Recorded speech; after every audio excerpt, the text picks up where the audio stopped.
What's going on, beautiful people? Welcome back to the vlog. So in the last video I explained that my Bolivian Rams had spawned and I was really excited about it, but I wasn't thinking anything really was going to come of it. I mean, there's a lot of tetras in the tank and I was just kind of thinking, you know, if it happens, it happens. If it doesn't, it doesn't. Well, guess what? It did happen. So I've been in the studio now for about 20 minutes. It's actually still dark outside, it's very early. Lights have just come on. Now the eggs were, well, they're not eggs anymore. They're, what do you call it?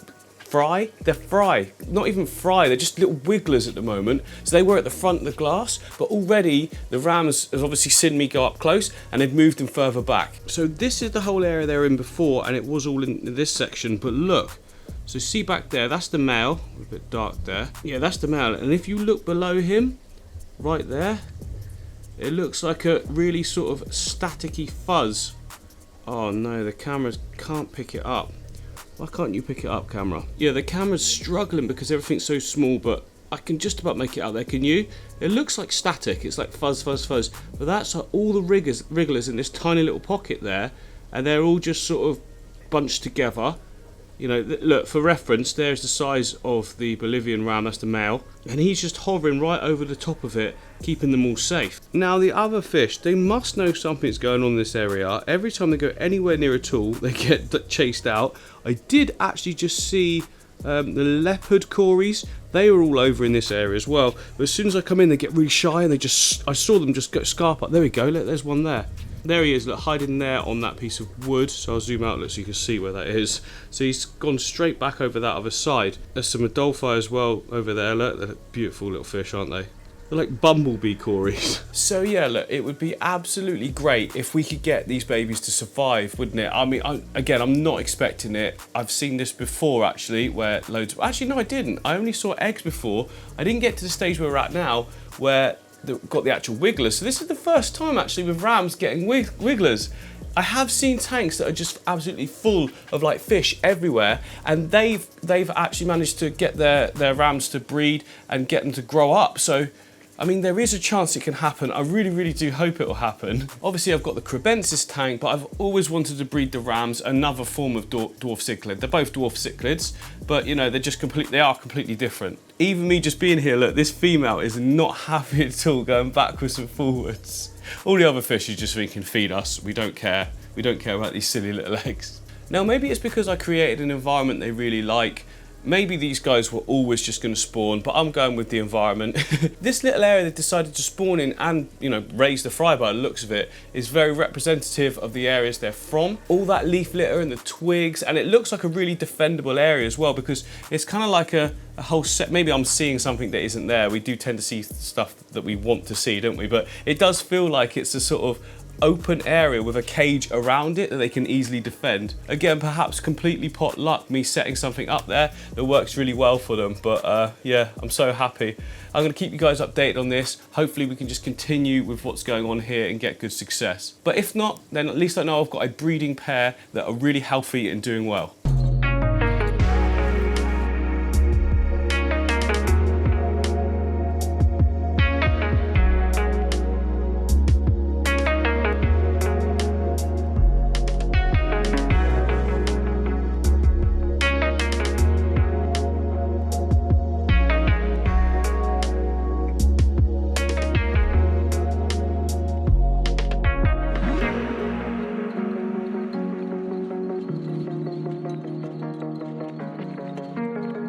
So I'm currently stood with one of my Apistogramma tanks. These are Apistogramma Hung Shloi.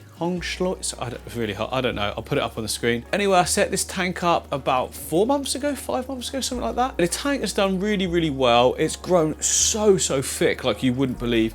I mean, most of that's down to the mosses. The mosses have gone crazy in this tank. I've actually trimmed them back several times now, and it just keeps growing back so thick. Now, there is actually babies in this tank, different generations as well. I've seen some really big, well, not really big because they're still babies, but like I've seen some that are 3 times the size of the newborns. So we've got different generations growing, different generations surviving, but it's so rare that I see them. I would like to see them more often though. So I'm thinking it's time to sort of break this one down, start again. You guys know what I'm like. Once something's been set up for a long time and doing really well, I just like to start. I like progression. So if it's just a case of trimming something back to the same state. It's time for me to move on. It's the best way to keep interest in the tank, isn't it? Otherwise it's just going through the motions, and that's not fun for anything, especially for me anyway. So again, this is one of those tanks that I've got really cheap lighting at the top. I've got a cheap hang on the back filter. But look, you get great results. Now saying that, the plants that I have got in here are, you know, pretty easy growing ones. It's not like I've gone for anything massively complicated, but then that's not what I'm into anyway. But take a look at the Palustria Super Red. It really is super red, isn't it? It looks great. It really does complement the male here, the male Apistogramma, because he's got loads of really nice red parts on him as well.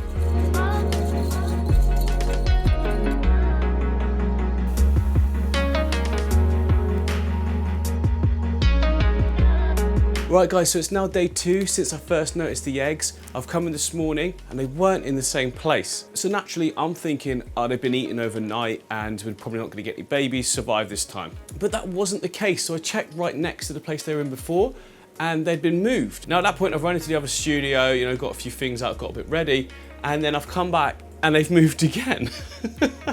But you can clearly see the little pocket of where they were sat. It's quite cool, they dig like a little hole for them. I guess that makes them easy to protect and keeps them all sort of locked in one place. They're still so tiny, but they are definitely getting bigger, even in just that one day. So yeah, check this out. So, oh. They've put them in a really difficult position for me to focus on. So they're just behind that sort of decaying leaf matter there in that little dip. And then if I zoom out, all the way over here, where that Cory is now sort of just making its little den, there's actually quite a decent dip there. The camera doesn't pick it up that well, I don't know why, but there's like a proper bowl sort of shape in that area, and that's where it all sat, and I was like, oh, phew, thank goodness for that, because I was really like, I was kind of like, oh, I thought this was going to work, oh, and it still might not, let's be honest, but, you know, it is awesome, but part of me was a little bit downhearted that they're gone. And then I was like, oh no, they're not gone, they're there. And then I went out and I come back in and looked in again. Oh no, oh, they've gone. Oh no, they're not, they're back there. So it's at the moment, it seems to be there and then back to there. That's their 2 little zones. Maybe there'll be something else. I do feel sorry for this little blighter back here, just on his own, or her own, I think. I think that's a female, yeah, because it's got the little sort of egg shooty thingy underneath. Ovipositor, or so, I don't even know, whatever it's called. But yeah, you're alright, aren't you? Look, you're doing well, you're just exploring. She is a strong, independent woman.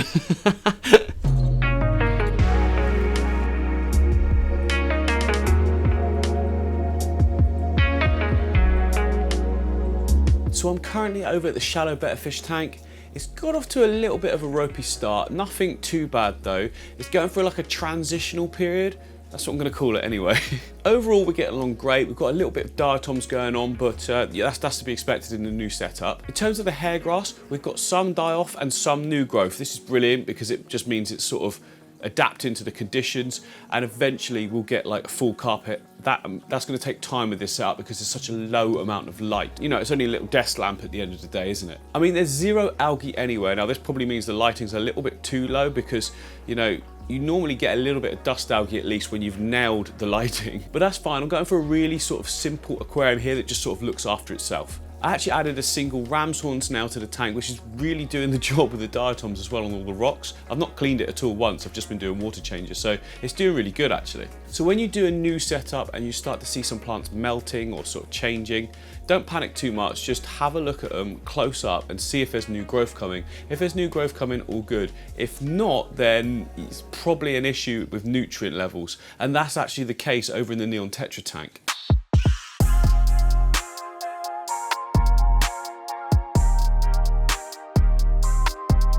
So I am happy with the current progress of the jungle tank, but remember we were saying before about the glossostigma sort of dying off in some areas and not in others?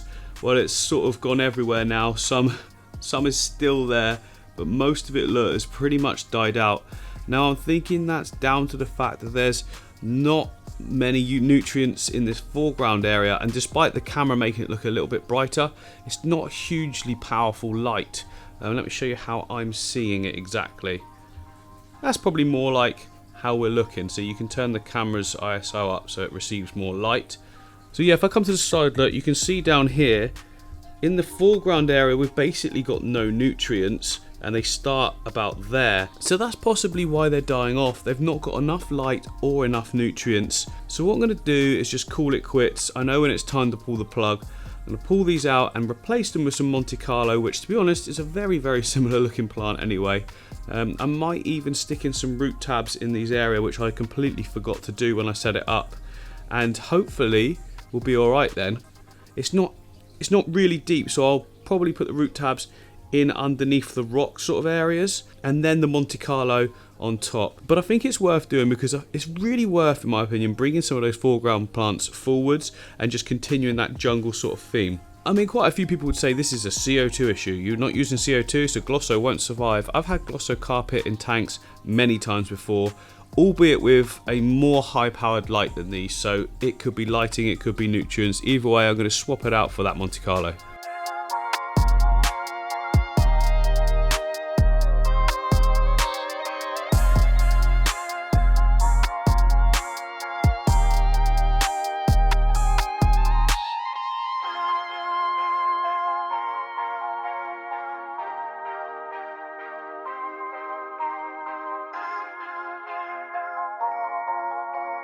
Right, we've got the nutrients in, we're now ready to add some new plants, and I'm going to use some of the plants that I've got here. So I've just taken delivery of these from Tropica. So I've got the Monte Carlo in this row, I've got HC, which is, you know, Cuba, Hemantheus, oh, who cares, HC, and then I've got more Glosso there. I'm going to save that. I'm going to try it again with a high nutrient sort of base, you know, like a full aquascape, say an Iwagumi or something like that, and a better light, and just see what happens there. You know, at the end of the day, this is all about experimenting for yourselves and seeing what's working for you. I know that Monte Carlo grows well for me without sort of big lights, high-powered lights, and tons of nutrients. You can actually grow Monte Carlo on, say, just wood, and it will grow like a epiphyte plant, to be honest. So I've done it before where I just attach it to rocks and put the rocks in. I want to have a go at planting this one, see how it turns out, see if it works. If it doesn't work again, so what? We'll just try something else.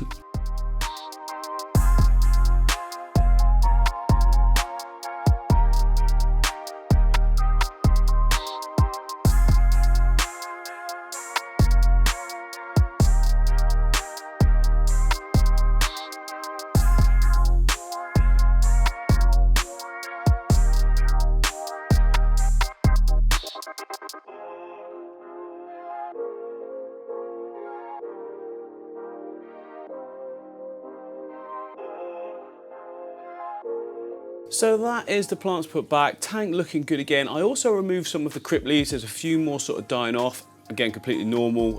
The new growth coming through though is awesome, there's tons coming through now, so it won't be long before they are actually at the height of the first leaves that aren't chatty. New growth is going to look good, that's what I'm trying to say there. I am actually really pleased with how that Monte Carlo looks. Now hopefully this carries on growing, sort of spreads everywhere. It will try and grow upwards as well, so I have to make sure I keep trimming it. And that's mainly because we've got a low powered light. And low powered lights, plants want to go up, and they want to go up quite quickly just because they want to reach that light. In high powered setups, they tend to grow horizontally. So if you keep trimming them though, they will eventually sort of spread out as they try to go across and up. You just keep snipping it and replanting. And in no time at all, we should have another awesome looking tank for the studio.